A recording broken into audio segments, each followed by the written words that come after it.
আমি যতটুকু মনে করতে পারছি গত ৩৫ বছর ধরে আমি কোনো বই মেলা মিস করিনি। হয়তো কোনো কারণে দুই একদিন মেলায় মিস গেছে, কিন্তু ৩৫ বছরে আমি বইমেলা বাদ দিয়ে আমার কোনো জীবন আছে আমি মনে করি না। লেখক হিসেবে ১১ মাস পরিশ্রম করি, সময়টাকে ভাগ ভাগ করে কিছু ফল তুলে আনি। বইমেলার মাসে আমরা লেখক, প্রকাশক, পাঠকরা উৎসব করি। তো সেই উৎসবের আমি ঘাটতি দেখি না। আমি দেখছি অনেক পরিচিত লেখক আসছেন না, কিন্তু তারপরও অনেকে আসছেন, তরুণরা আসছে, প্রকাশকরাও বিক্রি কম। তারা এই বিশেষ করে বিদ্যা প্রকাশে এসে আড্ডা দেয়। এখানের মুজিবুর রহমান খোকা এটার সৃজনশীল প্রকাশক, উনি সিনিয়র মোস্ট, তো সবাই ওনার কাছে আসে। এখানে সেই হিসাবে আড্ডাটা আমি দেখি প্রকাশকের সঙ্গে লেখকদের সাথে, সব লেখকরাও এখানে আসে। সেখানে আমি দেখি যে লেখক আড্ডাটা, প্রকাশক আড্ডাটা ঠিকই আছে, তবে বিক্রি এবার আমি অনেকগুলো প্রকাশনা সংস্থা ঘুরে দেখছি, শুধুমাত্র বিদ্যা প্রকাশ নয়, বিক্রি অনেক কম এবার মনে হয়েছে আর কি। আমার অবজারভেশন হচ্ছে বিক্রি কম হওয়ার, প্রতি বছর পরিবার ভিত্তিক মানুষ মেলায় আসে। এই নাতিপুতিকে, দাদা দাদিকে নিয়ে আসতেছে, মা বাবা বাচ্চাদেরকে নিয়ে আসতেছে, ভাই বোন হইচই করে আসতেছে, এক একজন এক একটার জন্য বই কিনতেছে। এই জিনিসটার এবার ঘাটতি আমি দেখেছি।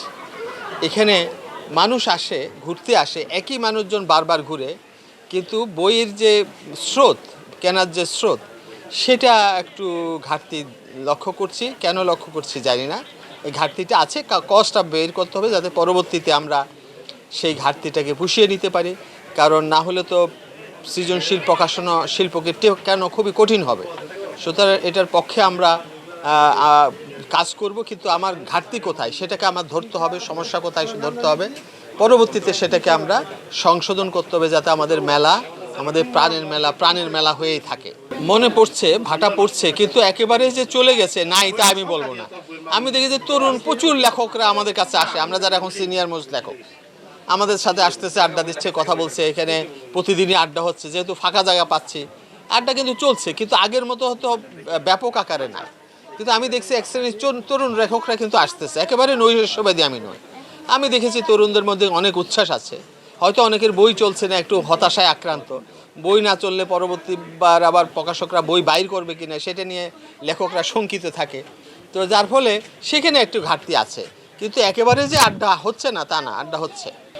আমার এবার বিদ্যা প্রকাশ থেকে এইটি একটি শ্রেষ্ঠ গল্প। আমার প্রায় শতখানিক গল্প থেকে বাছাই করা 24টি গল্প বাছাই করেছেন আমাদের একজন সাহিত্যবোদ্ধা সৈকত হাবিব। তিনি এটাকে শ্রেষ্ঠ বলছেন আমার গল্পগুলির মধ্যে।